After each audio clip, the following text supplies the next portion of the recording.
Hello and welcome to another This is the Music podcast. This week I'm joined by Bailey and Steve from Darlings, who are on the stroke at midnight, will be releasing their latest single, Why, which is a real energetic song and holds a sentimental, nostalgic feeling that we can all relate to.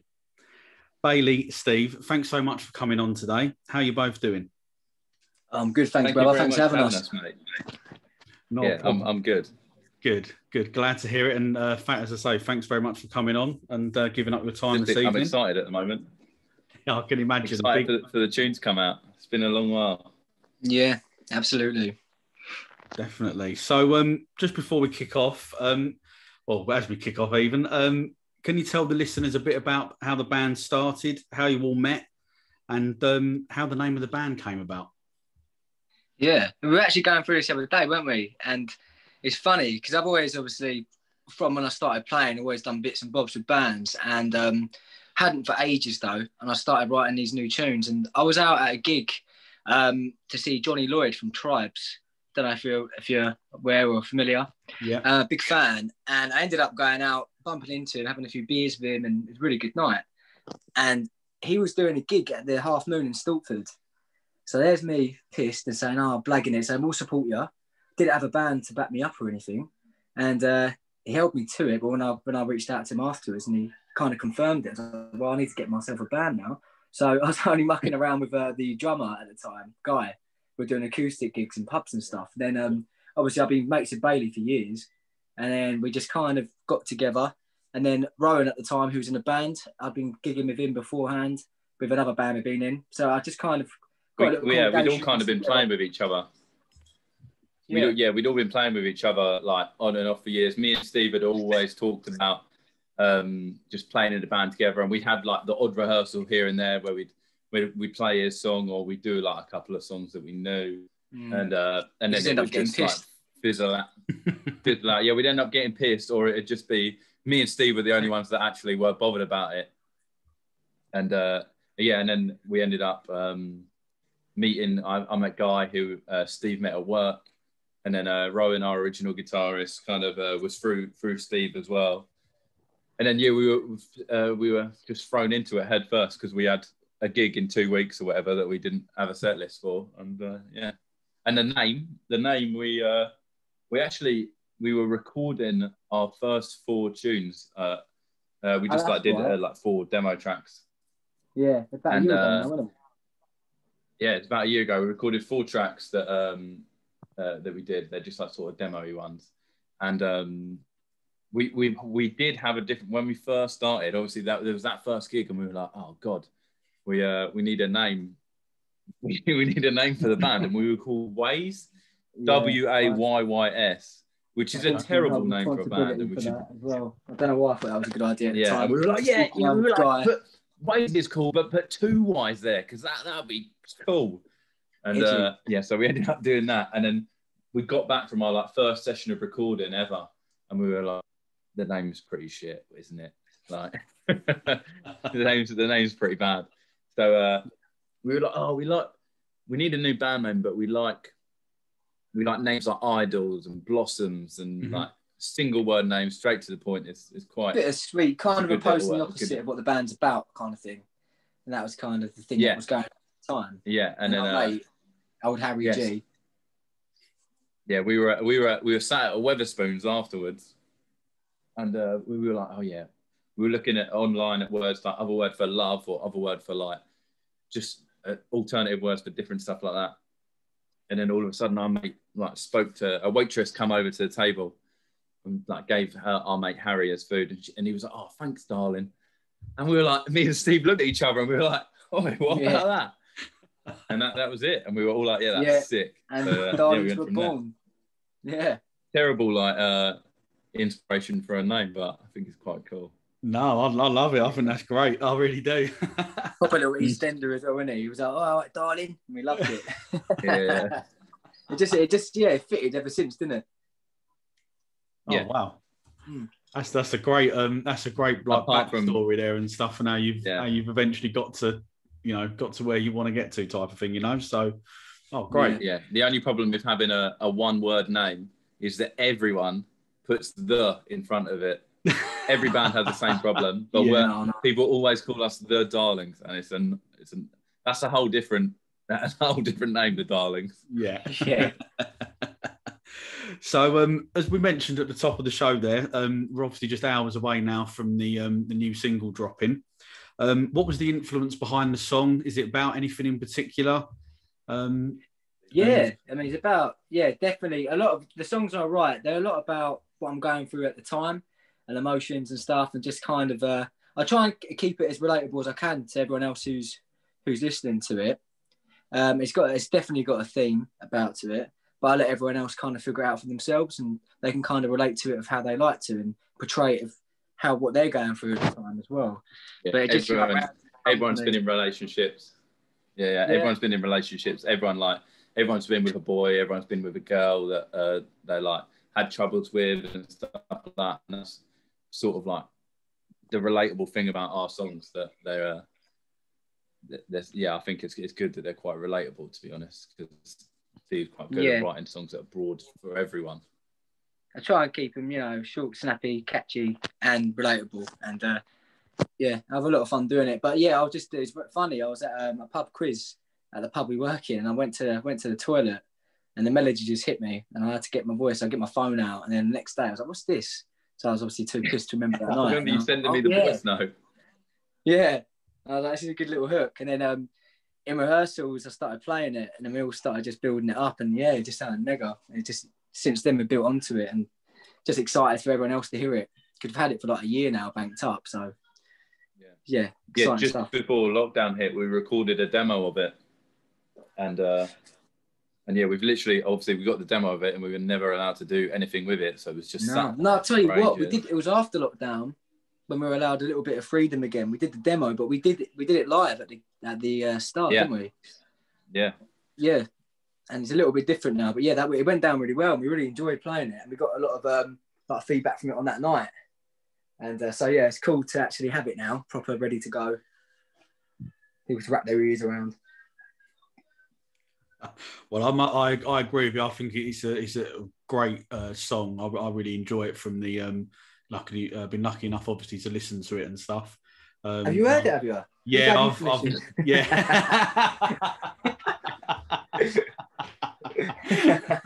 So I really hope it does really, really well, to be honest. Thanks, so you kind of just touched on it there a little bit with the obviously you sat on the song for a year. But obviously, with the current pandemic, how causing a lot of havoc, obviously, for everybody, but in particular for you guys. So how did you go about recording this song? And have you got, and was it any different to how you've released your song, previous songs? Yeah, well, obviously, it was a bit of a nightmare because, as I said, we were sat on it for so long. And Steve, you disappeared. Oh, there you are. Yeah, I got a call. We were sat on it for so long. So popular, mate. That's just a problem. Right, as I said, we were sat on the song for so long that we weren't allowed to do anything with it, and it was just a nightmare. And then the government guidelines were that you're allowed to, if you're in a COVID secure facility or recorded studio towards the end of after Christmas, New Year, we were allowed to do it. And luckily, one of our friends took over a recorded studio, and it means that we were able to do that because of the new guidelines, which is cool. It seems really weird that out of all the things that we're allowed to do, we're allowed to do that, but we're very thankful for the fact that we are allowed to do it. We're not complaining, so yeah. Oh, okay. So during not necessarily just this recording Why, but in general in the recording studio, have you got any funny stories that you can share with us? I'm trying to think. I think all of them. Any spring to mind? When we're all together, we're a night. There's a lot of beers involved.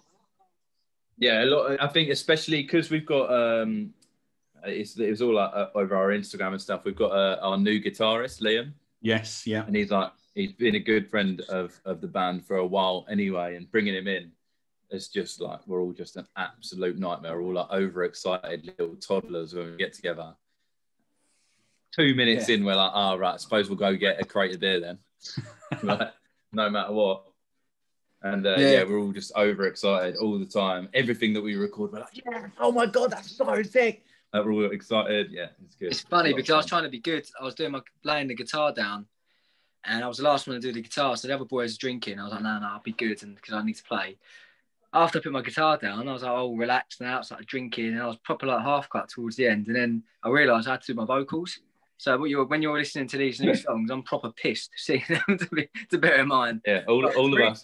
By the end of the recording, we've got there's like some backing vocals. Me and Steve are doing vocals together towards the end of the song. Us two are battered whilst recording them too. Yeah. I think probably can tell. Definitely, yeah. Probably not a good thing, is it? I'm like, yeah. I think they're definitely going to have to be released at some point in the future. These drunk recordings. Yeah, if the price add some flair to the songs. Yeah. So you obviously just touched there that on Liam joined the band quite recently, and it sounds like you already know him. Did he have to go through any audition process at all to get that spot, or was it just a case of you knew him anyway and just fitted in with the dynamic of the band? Him. Not really. Yeah, honestly, he was supposed to join the band on synths, really, wasn't he? Yeah, well, he joined. I always say one of my recruiters. He always, every time someone works at a bar, they end up. I work at a bar, so then Guy joined. He ended up in the drums, and then Liam's joined behind the bar, and he's on guitar. So I just said to him, cause he was probably like, I could tell he was into his music and that, and I thought he'd fit our style, and we're talking about music tastes, and I said, well, at the minute we haven't got any guitar spaces because our guitarist at the time was still with us, but I said we could, we could benefit from a synth player. Would you like to? Like I say, he was going to do it, but he weren't too kind of like over the moon with it. It was going to be a handyman, like do the odd guitar bits or synth. And then it kind of fell through with our other guy. He just didn't want to do it anymore, unfortunately. But then it's worked out well because then fancy it through lockdown. Yeah, it did. Yeah, it hit him massively, and but yeah, then obviously opened up the door for Liam, and it all kind of come back together again. And the first time, I'm glad. To be fair, I'm glad it did for him as well because Liam's such an amazing guitarist, and obviously it's sad to lose a band member, but to gain someone that we get on with so well. He ain't died, Bailey. Is it? You know what I mean? I don't know how to put it. No, I know what you mean. But it's always, it's sad to lose a band member because obviously you gig and you do all sorts with those people, but to get in someone that fills that place and we get on with so well and absolutely smashes it is amazing. Yeah, straight away from word go. Yeah, it was just right. This is it then, isn't it? Kind of thing. And it's funny because obviously like us three are up front on the stage. We haven't done any gigs yet, but I think me, Steve, and Liam sort of look like anti-Hanson. Right, okay. we all look a bit similar. It's a bit weird, so we might be able to get away with the old like triplets in a band thing. Yeah, we've been mistaken for brothers though, all of us at one point. Me and you used to get it all the time. And my hair was longer, and then before that could be our gimmick. Yeah, before I knew Liam, people used to say to me, "We see him out and about, and like, is that your brother?" So it's funny, yeah. It was meant to be. Oh, okay. Wow. That's well, next time I see Liam, I'll do a quick compare and see if I can see the similarities. Yeah. Yeah. So I'm very humble, by the way, mate. You guys have you've obviously previously sold out the Islington Academy, haven't you? Which is one of my favourite venues in London. Have you got any other ambitions for other venues in London or like across the country that you hope to play at some point in the future when you can get back gigging and stuff? I've always said, me and Steve were talking about this, weren't we? We were talking about our venue because we did a little like Q&A or whatever on the Instagram. Yeah. And someone asked what's like your favourite venue in London, and me and Steve both we've been loads of times to Brixton. Oh, great venue. Yeah. Oh, I love that venue. It's like a good first tour venue, isn't it, for a band coming out, and they just kind of, got on there kind of thing, and seeing them there, you're never going to do it again if they get bigger. But I've seen plenty of bands that return to them and they're on like a bigger status, and it's just mental. Yeah. It'd be brilliant. King Tut would be cool, wouldn't it, in Glasgow? Yeah. Oh, that's King Tut. Yeah.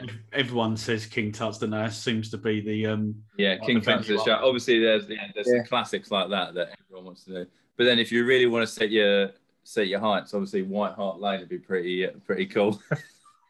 Yeah, for you, yeah. When we get to our stadium tour, obviously, I want to go Spurs Stadium. Okay, Yeah. I'll pretend I didn't hear that as a West Ham fan, but yeah. Yes, oh really? I'm Yeah. sorry, mate. I don't know if you can see in the background. I've got the old. We're losing. Don't worry, all my 1-0, family so. West Ham. Oh, that's all right. We'll get on then. I'm not. Mate, Yeah. don't worry. We'll take West Ham Stadium. We'll play it. Don't worry. Well, it's good enough for the Stones. To I think it's be good fair, enough for in us. that ground, but Yeah. But that's there's so many venues. Just even like things like Cambridge Corn Exchange and stuff. Like I've been to so many times when I was younger, and like going up to London to Brixton and stuff like that. Coco, I don't know if Coco is still there. Is it? No, it's not. We'll past it in the summer and it's all boarded up. Did he not have all those sort of venues fire where you or just something happened in there? Was recent, like yeah. Also, I don't know. Maybe I just took it for granted that it was to do with COVID, but yeah, I don't know. It could well be. Yeah, I think that there's a lot of venues that in that sort of period of my life where I like really got into music and going to gigs, and I'd just go see anyone I was interested in. If I could play any of those gigs that I went to as a teenager, like, oh my God, I can't believe I'm seeing this band. It'd be the coolest thing ever. And like things like Reading Festival, if I ever even like got to play the smallest stage in the world at Reading Festival, it would be the coolest thing in the world for me, because Reading Festival was like my like glorious, the best thing in the world to me. Yeah, it's always like Glasgow. If I played in a 2-man tent in a car park, I fucking made it. You know what I mean? Yeah, exactly. So while we're talking about live music still, have you got any plans for live gigs for the rest of the year? And if you have, what would be on the Darlings tour rider? Good question. That is a great question. Brilliant question. I don't know if we could be too honest. What would you have, Bailey, on the rider? Well, yeah. Should we start with the first question? We got some stuff lined up. Obviously, nothing's announced yet, but we're both, like all four of us, are the most eager to get out and gig. I can't wait to just go and just go out and smash it. It'd be nice. We love to play local to us. There's some sick little venues close to us that we love to play, that we know that we can get all our like family and mates to and stuff. And then obviously up London, it's great because it's just up the road from us, but you get like a whole new crowd of like people just want to come see music, which is great. So we've got a few things in the pipeline, and we're definitely gonna smash them, I think. And I think that after lockdown, whoever's playing, everyone's going to want to go down the road and see. There's going to be a massive resurgence in wanting to see bands, DJs, anything like that. Yeah, it's going to go off in it, I think. Definitely. And what about your and the rider? What you chucking on there? To be fair, like when we do a gig, it's usually the first question is not like, oh, if you make however much money off of tickets or whatever. Yeah. It's always just like, so do we get a crate of beer or whatever? Right. Yeah. Okay. Yeah. That's the first we normally question. do, don't we? We always get beer. I don't care about being paid for a gig. As long as we got a crate in there, a crate or two, I'll take it. Yeah. But yeah, as long as there's lots of beer. Steve, we need ginger shots. Ginger shot, I'm obsessed with. It's that Motu stuff, whatever it's called. I'll get it in Sainsbury's. It's £7. It's extortionate. £7 for a bottle. But bloody hell, I sing like bloody like Jesus at the end of it. You know what I mean? Ginger shots are good. We're all quite. I think we all eat a lot as well, so we probably need a lot of food. Yeah, you do. Not you personally. All right. Jesus. No. Yeah, you do, mate. Jesus Christ, you'll need a lot of food, mate. No, you know what I meant. You know what I'm talking about. As long as there's some booze on there, count us in, to be honest. Yeah, and some M&Ms, obviously just the red ones. The crispy kind, surely. No, the nut ones. It's got to be the nutty ones. Oh, yeah. I'm really wrong, mate. Yeah, the yellow, definitely. the Yeah, ones. definitely. You can have your own list, mate. Do you know what I mean? About that. Get me a separate bowl. Me and Mark take would the be blue on ones out, obviously. Ones, mate. I want only blue M&Ms. Yeah. So obviously, I know we're here today talking about the release of Why, but have you got any other plans for more new music for like across the rest of the year at all, or are you just sort of at the minute just concentrating on this one, getting that out and taking it from there? Yeah, we normally, when we go into the studio, we normally record a few at a time, so we can kind of distribute throughout the year and give ourselves something to go by and work to. And I'm always constantly got other ideas and writing and always doing demos as well from each other's. Like, we've all got like equipment that we can just record something down, which is cool, and get ready for rehearsal. So just expect a lot more to come this year, definitely from us, and we can't wait for everyone to hear everything. I think we can say that we when we recorded Why, we did record another track, so that's ready to go. We've got that in the bank, and we're going to put that out at some point. The novelty, this will bang up. It's a banging tune as well. It's a banging tune. Yeah, we recorded 2 tracks at the same time, so that is going to come out. We haven't decided when or anything about it, but we have, and as well as that, we've literally got so many songs in the bank. Like, we've got like an album's worth of tunes ready to go. If we record it and ready to go, we've got so many tunes ready to go. Yeah, I was in the studio early today, just finishing one off, and it's just sounding. I sent you it, didn't I? It's sounding proper. Yeah, great. Getting there. It's nice. All the time, we're all having like. Steve calls up and he's like, "Oh, I've just had a great idea for a song," and he'll record it on his acoustic guitar, send it to us. I'll have an idea of a riff or something. I'll send it to him. Then that's literally like on a weekly basis we're doing it. So yeah, I think we're all so passionate about it, and the fact that we've had a year where we're not allowed to do it, but we're all allowed to, like, just like we've just been stuck in with our ideas. We've just got so many things ready to go. Yeah. Wow, sounds like you've obviously been really prolific and obviously as frustrating as it's been, obviously been like used the time quite positively as well to get, to sort of nail it, I guess. Yeah. Really, for want of a better word, really. It's been tough, isn't it? It's been a tough time for a lot of people, but I think... Yeah, I've just put a beer down everywhere. I've had a bit of what did you tell bit of a crisis. The beer's gone. It's gone everywhere. It's gone everywhere. My new floor. We're gonna have to cancel the podcast. No. Things I do for booze, eh? Right. Yeah. Sorry. That's all right. I rudely interrupted. It's all right. It is a crisis, mate. Don't worry. We all understand. Yeah. Oh wow. It looks like a smiley face on my leg. Look at this. Can you see that? Can you see that? Yeah. Yeah. That's mental, isn't it? Crazy. What does that say? Start seeing Jesus in a bit of toast or whatever. Yeah, I don't know. Some star sign stuff. Sorry, what were we talking about? I bet you took the interview, in you, Mark. Right. Yeah, lockdown. We were saying lockdown. Lockdowns. It's been tough for a lot of people, including all of us. It's been a horrible time, but it's been good, I think, for us and a lot of creative people that you've had that time, whether you want it or not, and whether it's affected you positively or negatively. You can channel that into your, I don't want to say your art, but yeah, your art.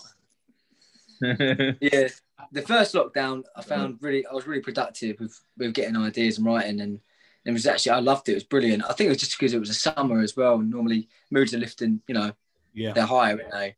And then we had that little month one in before Christmas, and that was just a bit pony. And then but then this one's been a bit, at first I weren't really, it was just a bit odd. A nightmare, innit? Yeah, because Christmas didn't feel like Christmas, did it? Let's be honest. And then afterwards, I just weren't really, I was just brewing on ideas, but all of a sudden I've had a new wave of different ideas, and then we're working on my original ideas from the last lockdown. So it's all just kind of coming back together again. Yeah.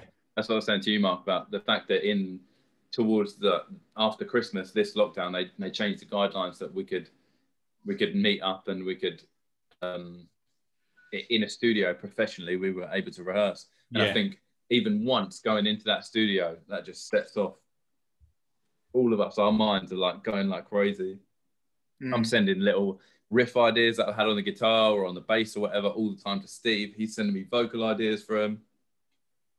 Yeah, it's I think doing that one thing where you're back on track, it just it sets your mind going again. Sure. So you've obviously supported Cole from the Libs and Johnny from Tribes, as you mentioned earlier. What were those experiences like?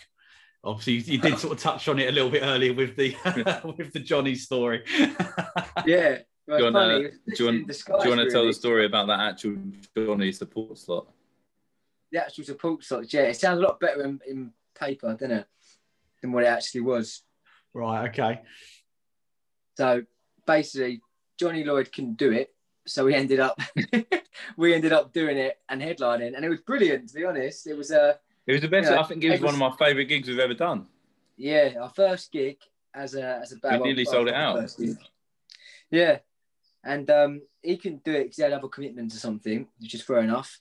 And then we were a bit like nervous to do it because obviously we're a new band. Although it was local and we knew all our mates to come down and everything, we were still, shitting ourselves. So yeah, and we did that, and that was brilliant. And then the Car Barat one was one of my favourite gigs we did.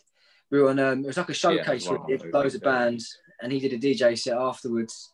So we supported up until his DJ set. So yeah, that's really cool. We got a lot of our mates down and a lot of people from London, and obviously like all the other bands. We got to see some cool bands from London and stuff. And yeah, that was a really, really fucking cool experience because the fact that we were supporting one of our heroes as well. Yeah, it was cool. We swear, by the way, on this podcast because I feel like we've been doing it a lot. Yeah, I don't mind. You do whatever you want, mate. Honestly, you go for it. Nice. That was how I start. What's going on here? Okay. Sorry, I had a 40-minute limit that just come up there for some strange reason. But anyway, so growing up, I think I can work out a little bit some of the answers to this question.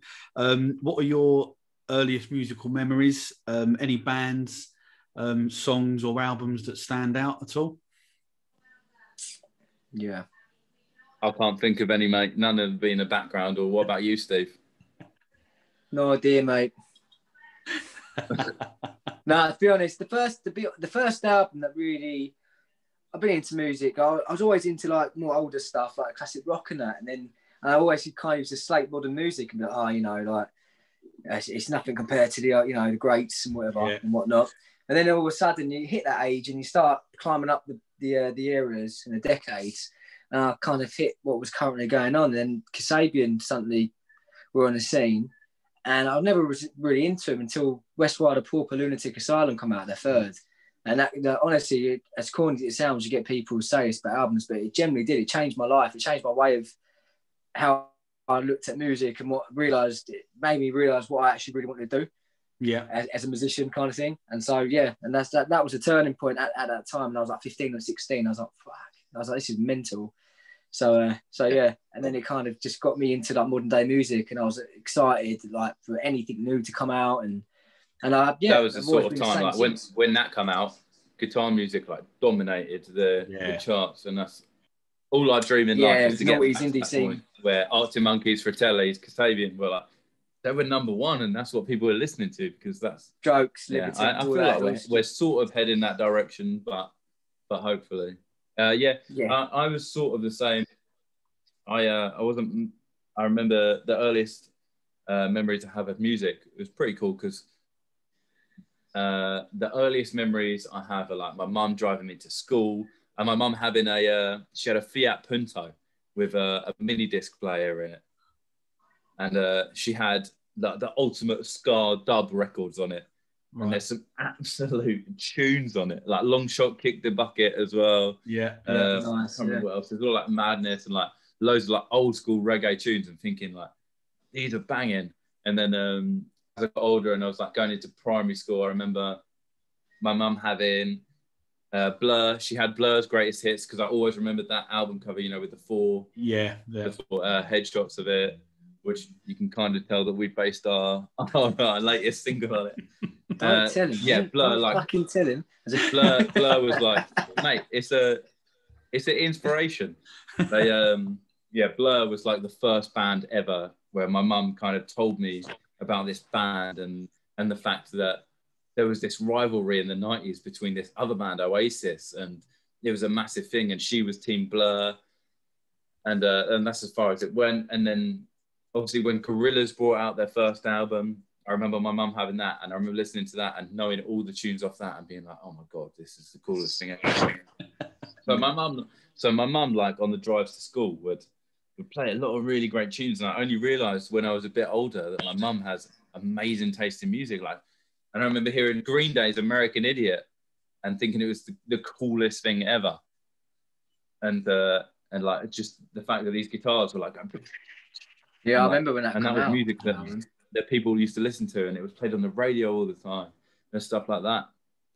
And yeah, I think I can thank my mum for quite a good taste in music, but my dad as well. My dad's got my dad into all this reggae and funk, and like when I started to realise more about music, I asked my dad and my mum about their tastes, and I kind of made it my mission to listen to as much music as possible and get into as many types of music as possible. Yeah, to be fair, you are good for that. You have quite a varied branch of taste, didn't you? I think my parents are quite responsible to that, because even to the fact like one of my dad's favourite bands are Take That, and I'm massively like, I can get into the fact that Gary Barlow is an amazing songwriter, but obviously for a different reason than to we think. But he's a great songwriter because he knows pop music and he knows his artists and he knows his audience, and it's great. But that's what I say. So they laugh at me if I say you turn around and one of my favourite groups are like ABBA or Bee Gees, and everyone like Beach Boys. Banging, them, like, that, amazing. The harmonies absolutely like you can't beat.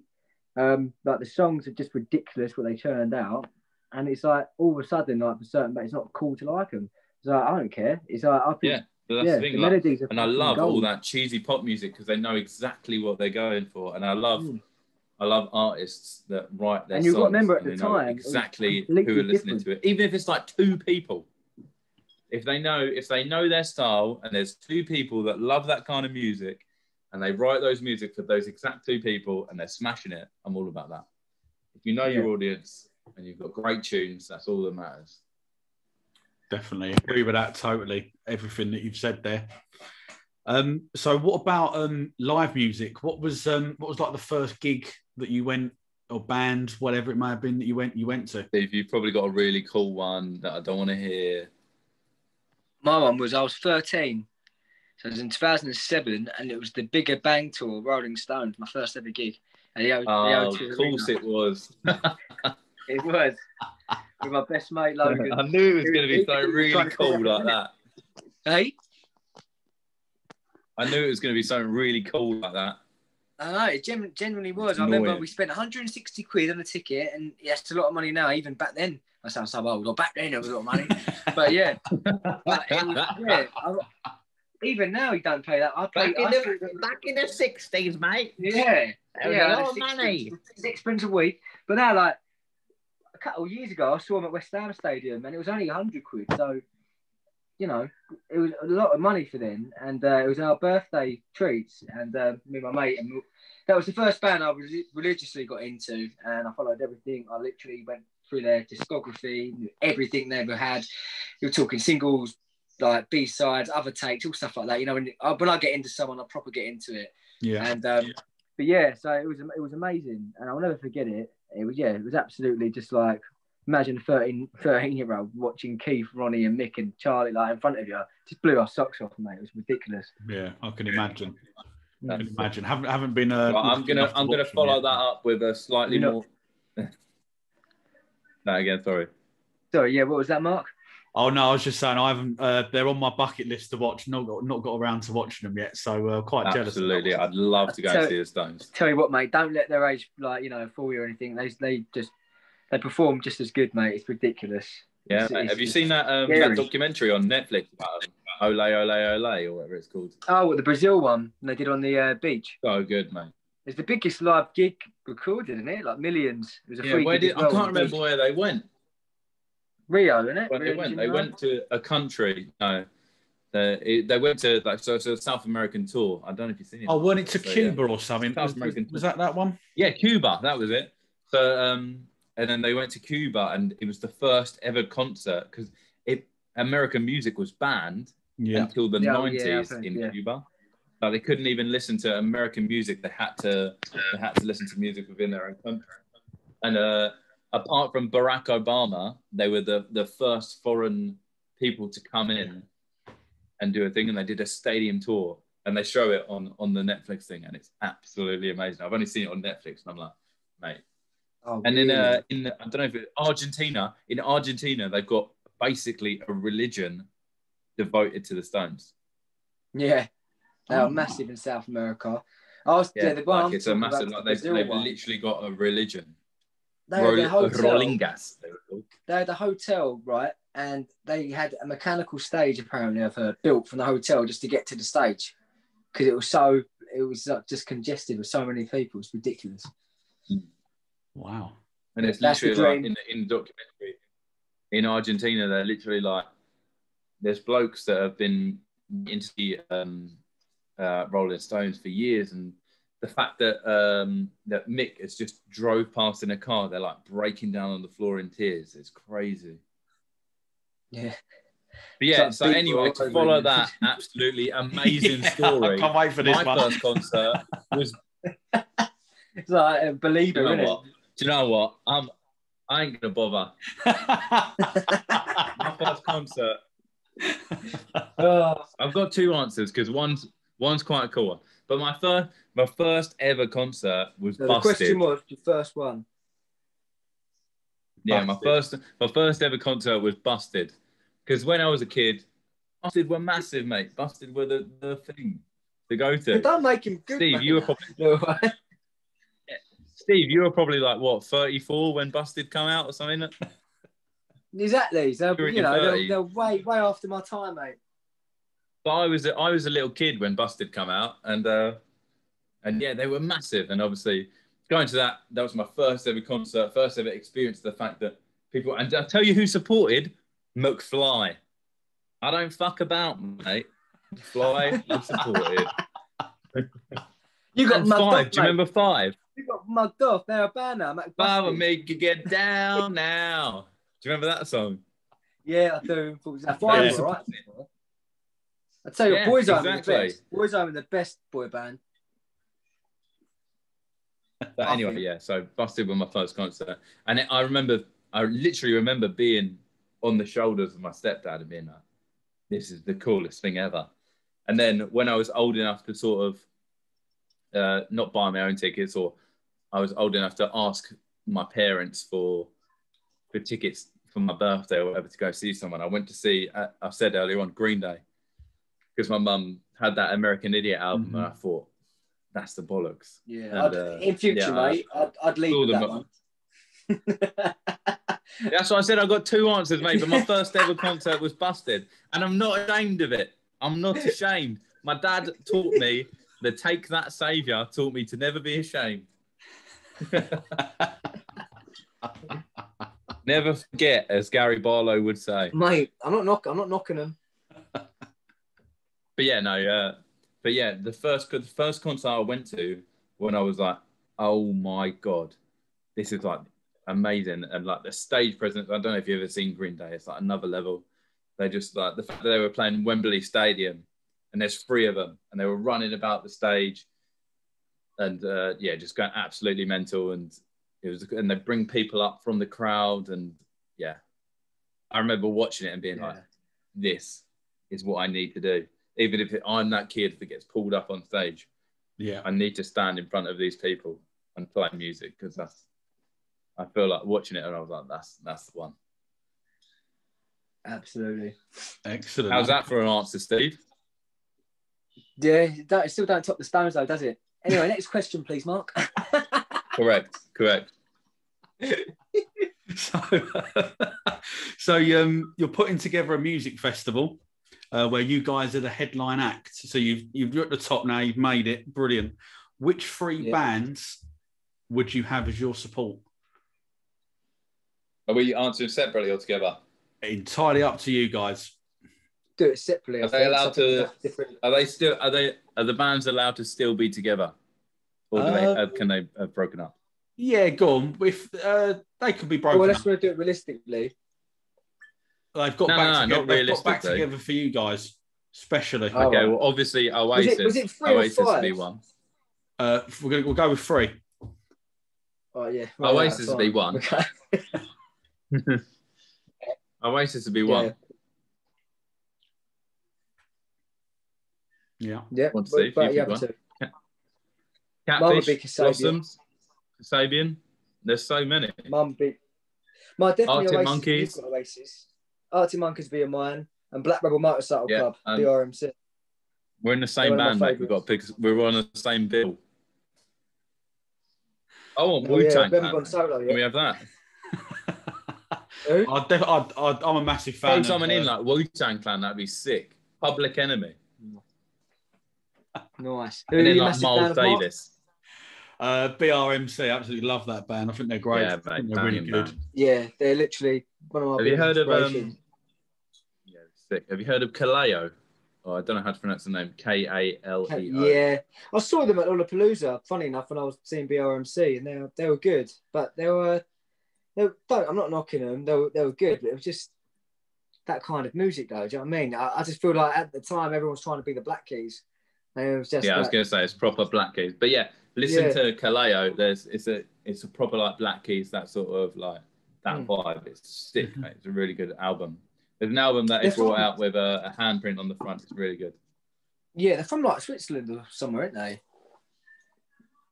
Oh, okay. You know what I found out the other day? That the Hives are like from Finland or something like that. Where are they from? Sweden.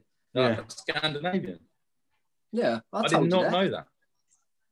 No, you didn't. I saw it in a documentary, mate. No, I told you that. You didn't. I hate to say I told you so. That is a banging tune. Thank you very much. I'll be here all week. So you're hosting a dinner party. Which 3 musicians would you invite? I need to get another beer. Right. I need a beer actually. I'll go first. I would go for the King, Elvis. Yeah. They can be dead or alive, right? Yeah, it's fine, yeah. It's a tough one. There's loads, but it'd be Elvis Presley, John Lennon, and Kurt Cobain. See, I was going to say Kurt Cobain because Kurt Cobain is my hero. But I feel like a dinner party probably wouldn't bring that much to it. So I thought of it from a dinner party point of view. Right. So I'd go Liam Gallagher. Yeah. Ozzy Osbourne. Yeah. Or interchangeable with any member of Motley Crue. That would be that wouldn't be a dinner party. That'd be a funeral, mate. Yeah, so Ozzy can change with any member of Motley Crue. We've got Liam Gallagher. Who's my final person? I can't remember. Elton John would be a good one. I feel like he'd be a laugh. Amy Winehouse would be also cool. Be a laugh. Amy Winehouse, that was my other one. Amy, yeah. Amy Winehouse. Should be interesting. So I'd go Liam, Ozzy, and Amy. Nice. Yeah, there's some great choices in there between the two of you. I would because be see if I would, let alone who they are and the conversation you'd have, the party that you'd have with Liam, Ozzy, and Amy would be off the charts, off the scale. Off the bloody charts, mate. So, unfortunately, that is the end of the podcast. I've had an absolute blast doing it. I hope that you two have as well. Thanks again, as I said at the beginning, for coming on. Thank you, mate. It's been, I've loved it. Good. Glad to hear it. No, thank you. Thank you very much. And I hope that the people that are listening as well have enjoyed it and finding out a little bit more about the band. I hope we haven't chatted too much rubbish. No, you definitely haven't. You speak for yourself. I'll just chat the truth. I definitely have.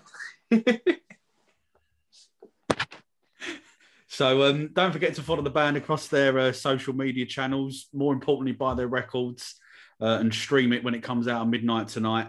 And obviously, when they announce some gigs, get down and support them. I wish you both and the band massive success for the future, because I think you're onto something. Why is a brilliant song for me. So please click subscribe on your podcast listening provider and tell your friends not just about me, but more importantly about the band. Thanks very much for listening. Cheers, guys. Thank you. Thank you.